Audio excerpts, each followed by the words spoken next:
पिछले 6 महीने से चल रही इजराइल हमास की जंग के बीच इजरायली सेना ने अपने सैनिकों को गाजा इलाके से वापस बुला लिया है। आईडीएफ कमांडर ने इसके पीछे की वजह बताते हुए इजराइल के अगले कदम के बारे में बात की है। लेफ्टिनेंट जनरल हर्जी हलेवी ने यह भी संकेत दिया है कि इजराइल अभी जंग से पीछे नहीं हटने वाला।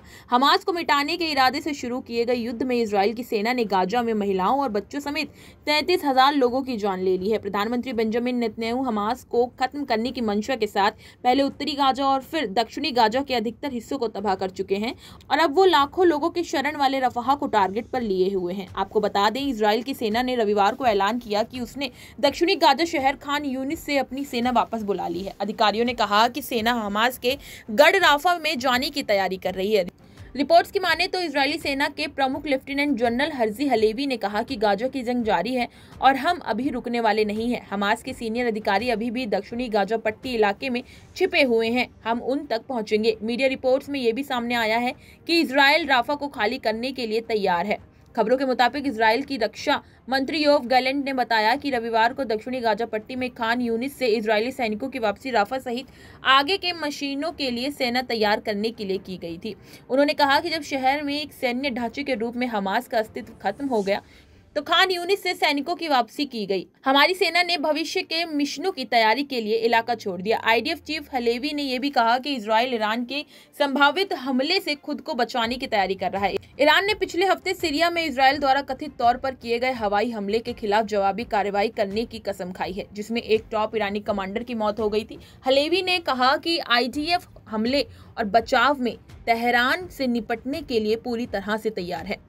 हमास ने पिछले साल 7 अक्टूबर को कथित रूप में 5,000 रॉकेट से इजराइल पर हमला किया था। इस दौरान हमास के लड़ाके फिलिस्तीनी सीमा पर लगे इजरायली फेंस को तोड़कर सीमाई शहर में प्रवेश कर गए थे।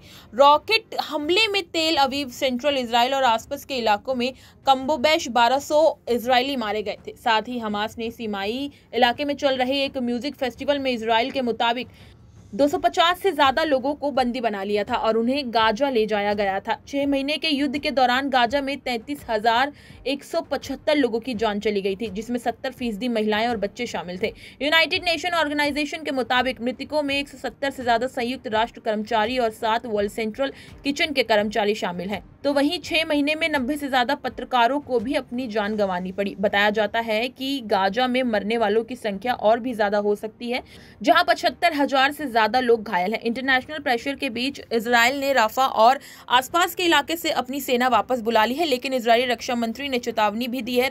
रक्षा मंत्री योआव गैलेंट ने कहा कि इजरायली सेना गाजा के दक्षिणी शहर राफा के साथ साथ और भी इलाके में भविष्य के हमलों की तैयारियां कर रहा है। इस बीच मिस्र के काहिरा में युद्ध विराम पर बातचीत चल रही है।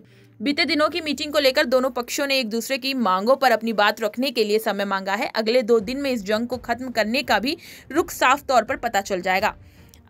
ऐसी ही तमाम खबरों को जानने के लिए बने रहिए हमारे साथ और देखते रहिए punjabkesari.com।